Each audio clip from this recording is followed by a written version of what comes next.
Hello and welcome. Today we are looking at all of the new types of cards for Commander from Lorwyn.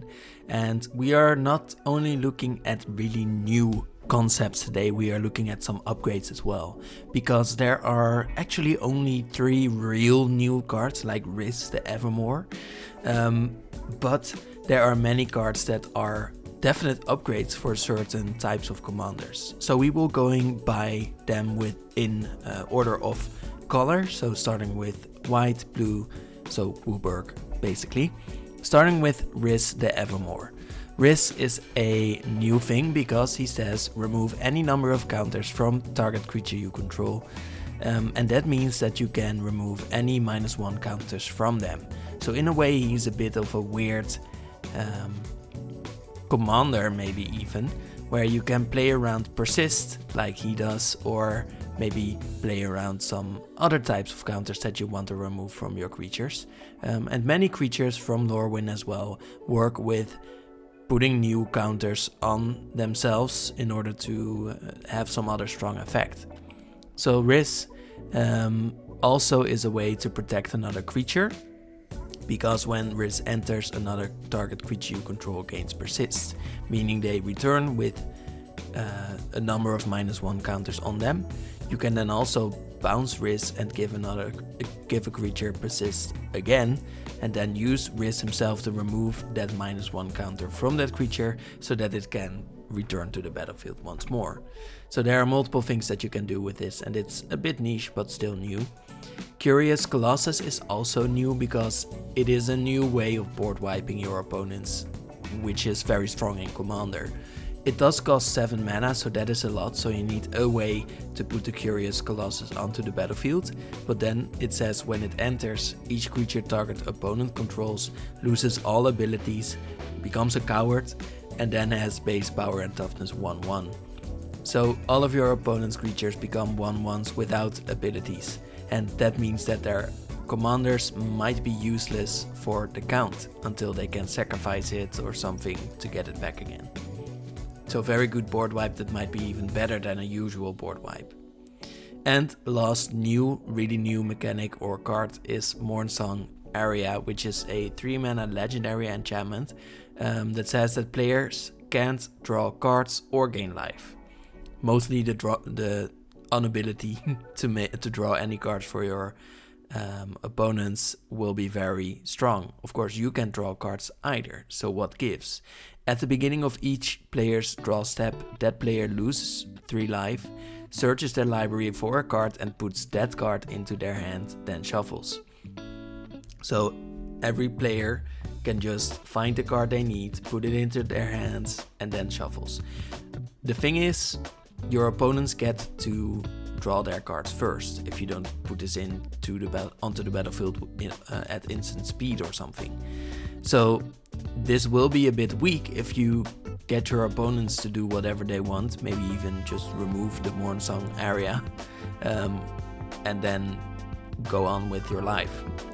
It will be very weak. But if you can play around this very well, then you might be able to build a deck that gets a perfect plan out in order and win that way, or have enough counter abilities to defeat your opponents in that way. Maybe this can be very good if you are in a 1v1 situation that way, where you can be sure that you counter your opponent's spells that they get.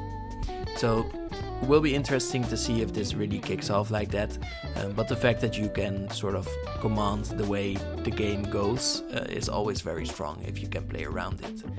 For upgrades, we start with a Kitkin. Of course, very fun to see them again, the Hobbits. This one is a creature that helps you put creatures from your hand onto the battlefield without paying for them, which is of course very strong in white. You do need to attack with creatures though. So whenever this creature attacks, you may put a creature card with mana value X or less from your hand onto the battlefield tapped and attacking, where X is the number of attacking creatures you control.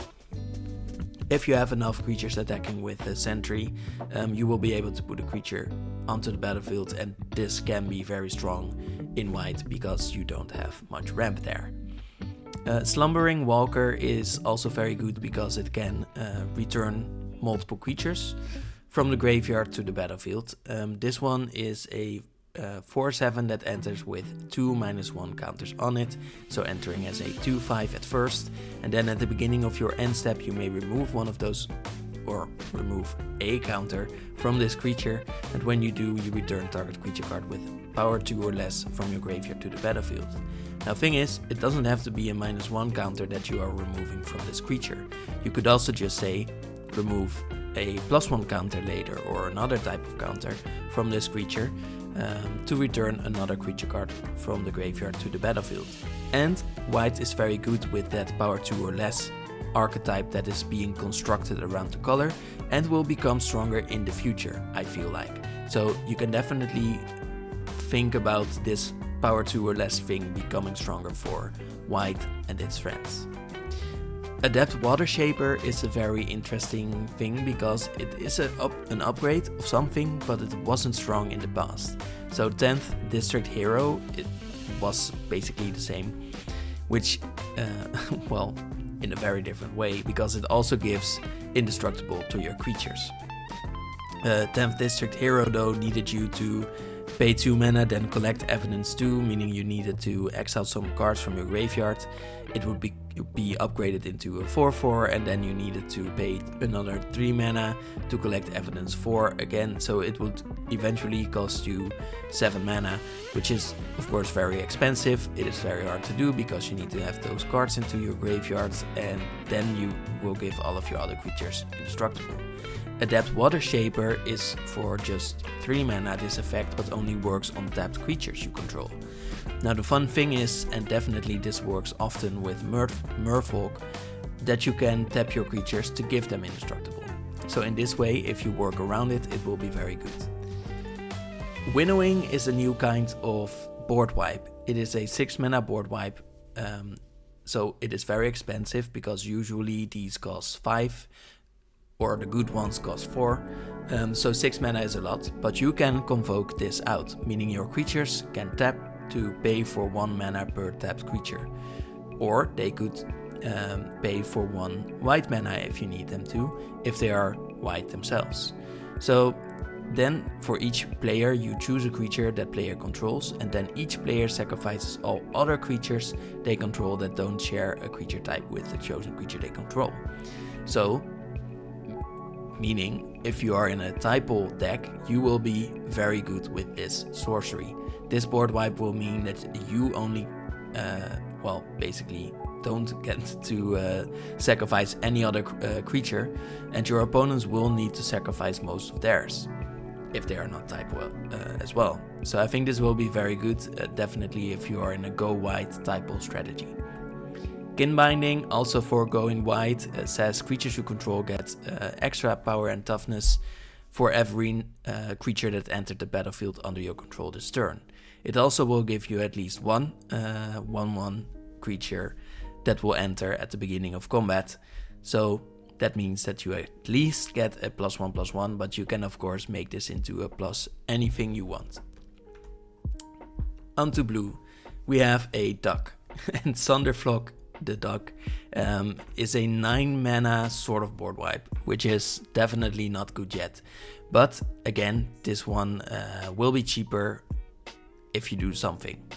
I think I can only really compare this with Inundate, which is a 6 mana return all non-blue creatures to their owner's hands, because this card also can allow you to have all of your creatures onto the battlefield still as well, as long as you play an elemental typo deck. So it's very niche in that way, but it will also cost X less to cast, where X is the greatest mana value among elementals you already control.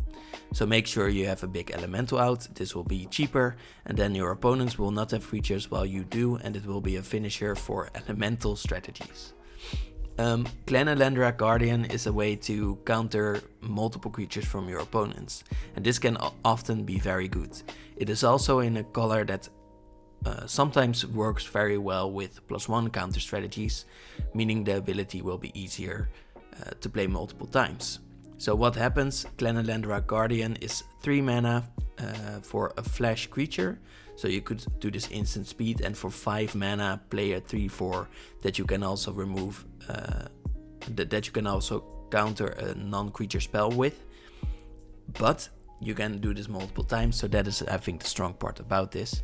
So you have a 3/4, it enters with a -1 counter on it, and then you can remove a counter from the creature to counter a non-creature spell, and their controller draws a card.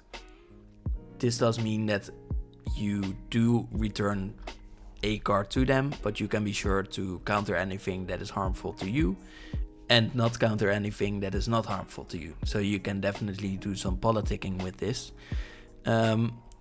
It works at least once, but like I said, if you can put +1 counters on this, eventually you will be able to counter multiple non-creature spells. So this can be very good in the end. Onto black, where we have an upgrade for reanimation strategies. It is very much a win more card, but it does something at least to give you some value. Twilight Diviner is for 3 mana, a 3/3 that enters and surveils 2. That means that you can at least get 2 cards into your graveyard, which will be fine, or you can find something that you want to draw. Then whenever one or more other creatures you control enter, if they were entered or were cast from a graveyard, create a token that's a copy of one of them. This only happens once each turn. That means that you can sort of double the reanimation you are doing, so this works very well with big reanimation decks, which there are a lot of. So this will be an upgrade for many decks. Bloodline Bidding is very good again in a sort of a typo strategy, where this is an 8 mana return all creatures from the graveyard to the battlefield. From your graveyard to the battlefield. But it has some stipulations. So first of all, it's 8 mana, but you can convoke again to make this cheaper. And you have to choose a creature type, of which you will return all creatures from that type from your graveyard to the battlefield. Meaning if you are a typo strategy and you can return all, let's say, reds to the battlefield, this can be very strong, but of course it is still niche. Hexing Squelcher has become very popular immediately. Definitely works very well in high-powered games where there are a lot of counter spells, because this is a 2 mana goblin that says this spell can't be countered, and spells you control can't be countered either. Spells your opponents control can still be countered, and that is of course very much a boon, because your opponents can all counter each other's spells while you are doing whatever you want. The goblin also has Ward pay 2 life, so it's at least a 2 mana deal 2 damage to an opponent. And then other creatures you control also have Ward pay 2 life, so you will be protecting your other creatures from targeted spells as well. So very good. Lavaleaper is a bit less good because it helps your opponents too much, but it's still very interesting to me, because I think haste is very undervalued, and for aggressive decks you kind of need to help your other aggressive friends out too. This Lavaleaper is 4 mana for an elemental that gives all creatures haste. This helps aggressive decks massively.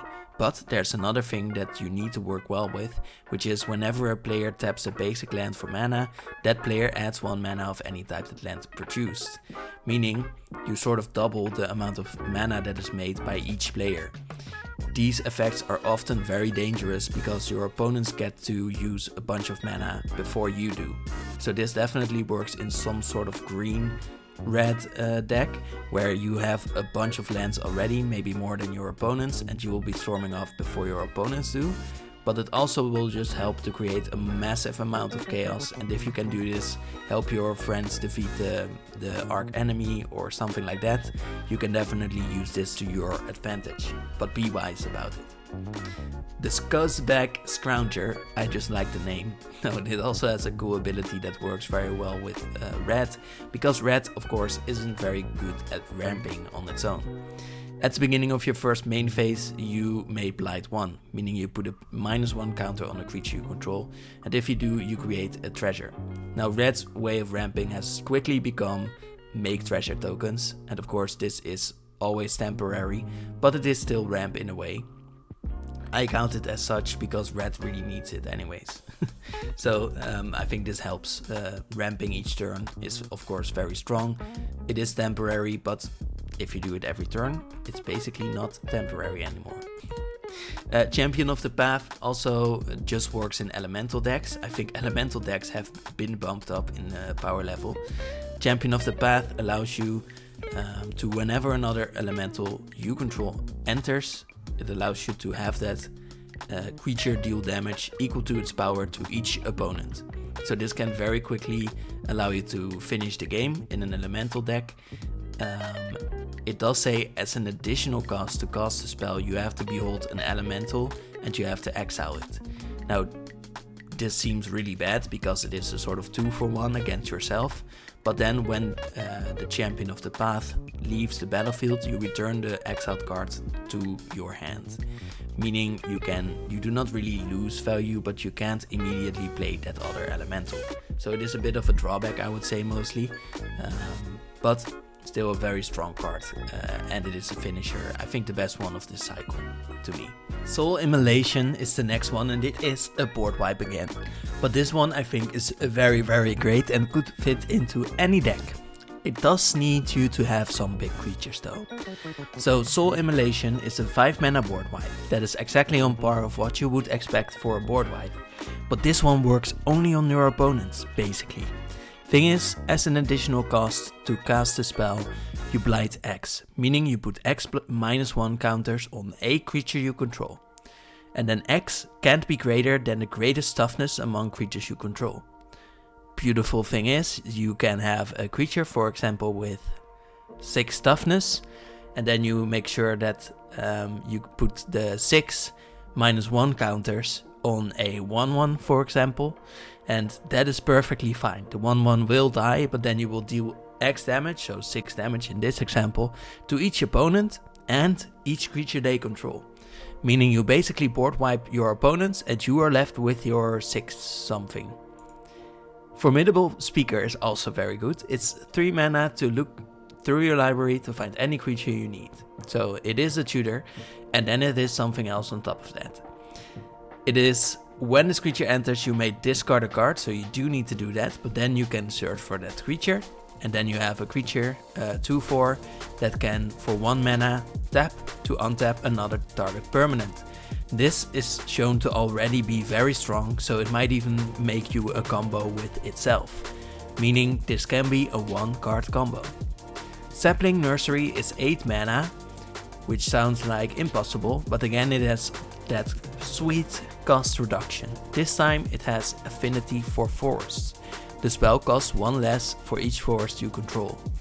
Then this enchantment will give you a landfall ability to give you a 3/4 every time a land enters. The 3/4 will also have reach, so they will be great at blocking, but the 3/4 is also just a very good creature. So make sure you have 6 forests, and this will be only 2 mana, then you can play more forests and have 3/4 out of the wazoo.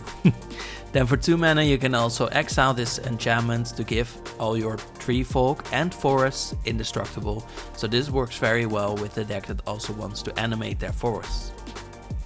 Spry and Mighty I found very interesting. It's a 5 mana card that can draw you a bunch of cards. Of course, green's weakness should be that it is hard to draw cards. Thing is, this does need you to go through some hoops, but it could draw you a massive amount of cards. You will need 2 creatures and you choose them. You then draw X cards and the chosen creatures get +X and trample until end of turn. So this will at least give them trample for 5 mana. Where X is the difference between the chosen creature's power. So if one is a 1/1 and the other is a 6/6 again, you will get 5 cards. They will get 5 power and toughness extra and gain trample. Drawing 5 cards for 5 is perfect. It's way too good even, but you will need to do a bit of work for that. Now thing is, green also works with +1 counters. And +1 counter decks often have some smaller creatures that they grow with a bunch of +1 counters. If you grow just one of multiple creatures and leave the others as, for example, that 1/1, this will be very easy to get off and draw a bunch of cards with. Onto multicolor, starting with Deepway Navigator, which is for Merfolk decks a very strong way to untap all of your Merfolks at instant speed. that's basically why it is good. It also will give your Merfolk an extra power if you have attacked with 3 or more Merfolk this turn, but that's not the most powerful thing, of course. We have the maybe almost like main character of the story, which is Eirdu / Isilu. These are the carriers of dawn or twilight that make Lorwyn into day or night. First of all, you play Eirdu as a 5 mana 5/5 with flying and lifelink. This is already very good. I think usually a 5 mana card should be a 4/4 if it has flying at all. Then creature spells you cast will have Convoke, meaning your other creatures can help cast them by tapping for 1 mana per creature. That means that it will be very easy to play more creatures. I think this is a perfect commander because of it. Then at the beginning of your first main phase you may pay a black mana to transform Eirdu.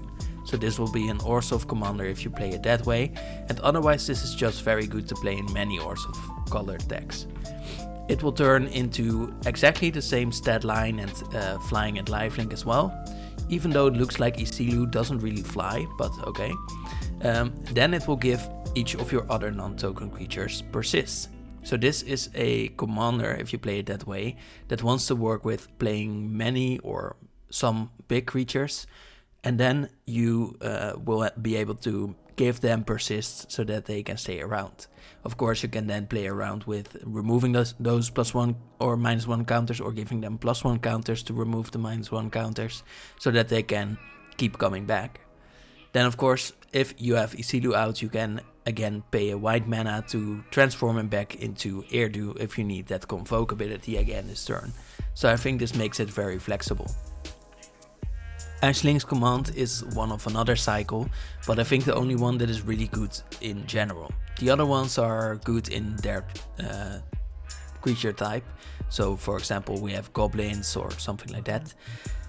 Ashling's command works with elementals again, but I think this card is already good on its own, because it allows you to choose 2 from the other 3 that are important.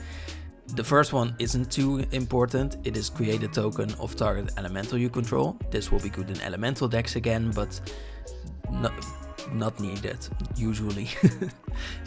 The other options are draw 2 cards or have target player draw 2 cards. Drawing 2 cards is already something that used to cost 4 mana, so that's pretty good on a 5 mana spell. Or you could deal 2 damage to each creature target player controls. This is a bit situational, because of course they might not have small creatures, but if they do, this can be very strong as well. And then you can also choose to create 2 treasure tokens, which is of course very good, because then basically this spell only costs you 3 mana. This is also an instant speed spell, meaning that you could play this and make sure that you have 2 extra mana next turn. Now, speaking about Ashling or elementals, we have Ashling Rekindled, who turns into the Rimebound. This works the same as Isilu, where you can transform it at your first main phase by paying either blue or red mana. The abilities are that Ashling, when they enter, you get to discard a card and draw a card. This for 2 mana is already, let's say, okay. But then when you transform into Rimebound Ashling, they give you the ability to, at the beginning of your main phase or whenever it is transformed, add 2 mana of any one color to spend on spells with mana value 4 or greater. So you can play some big spells by gaining 2 mana every time. And gaining 2 mana every turn is very good for an Izzet colored creature. Why? Because Izzet usually isn't good at ramping you a lot. So this helps you definitely in becoming stronger as an Izzet deck. High Perfect Morkant was very popular for, I think, mostly the art at the beginning of when it was released. But it is basically the next Lathril, I think, and will be just as popular, maybe even more. Why? Well, it is a legendary creature, black and green, 4 mana, looks very much the same in that manner. But where Lathril was the win condition, High Perfect Morkant is more like the controlling mid condition, let's say. So Lathril made you 1/1 elf warrior creature tokens whenever they dealt common damage to a player, and then you could tap 10 untapped elves and Lathril to deal 10 damage to each opponent and gain 10 life yourself. High Perfect Morkant helps you to control the board by saying whenever Morkant or another elf you control enters, each opponent blights 1, so they get to choose to put a -1 counter on any creature they control. Then you can, by tapping 3 untapped elves, proliferate, meaning you get to put extra counters on your creatures, but you could also put an extra -1 counter on a creature from your opponents who already has a -1 counter. Of course, your opponents will know this and will be sure to only put a -1 counter on one creature at a time, but you could make a deck around this and put -1 counters on other creatures in different types of ways. I think this will be very new for the elf archetype. Of course, there are already like 150 elf legendary creatures, but I think this adds something to the archetype. Lorwyn, also an elf in the same colors.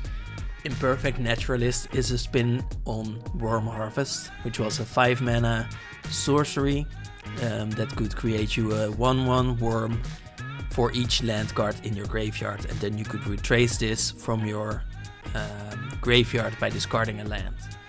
Now, this is basically the same as what Lorwyn does, but it is on a creature, so it does something a little bit extra.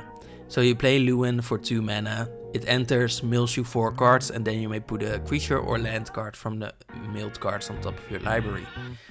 Then for 5 mana you get to Worm Harvest, basically discarding a land again, and then create a 1/1 worm for each land in your graveyard. So it is the same thing, but I think I really like this being on a creature that can then tap, meaning you could also do this multiple times a turn sometimes.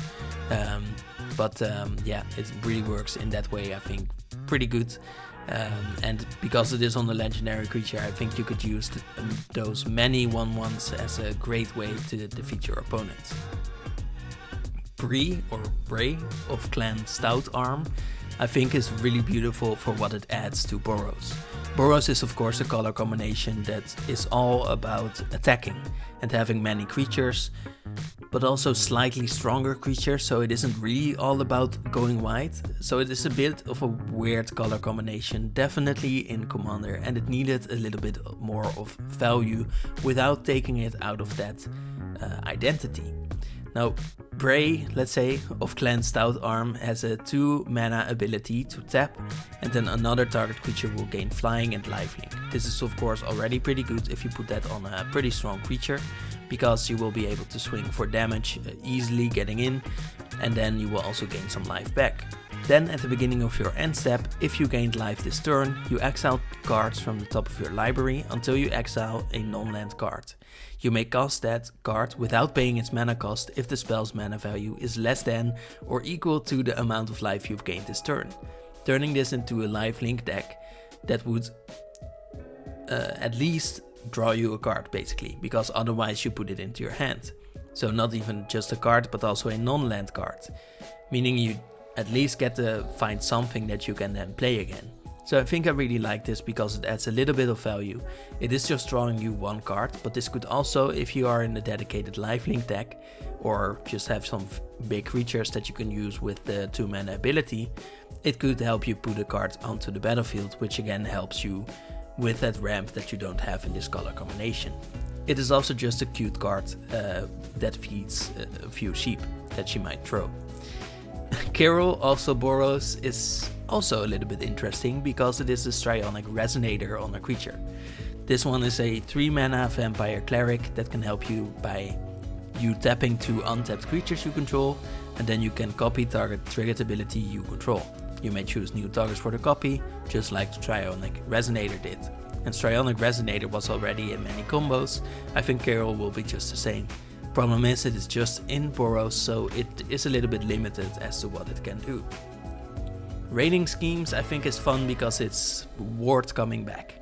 So Raiding Schemes will give each non-creature spell that you cast Conspire, and it is at least a little bit of an upgrade for Ward, because Ward says each red or green instant or sorcery spell you cast has Conspire.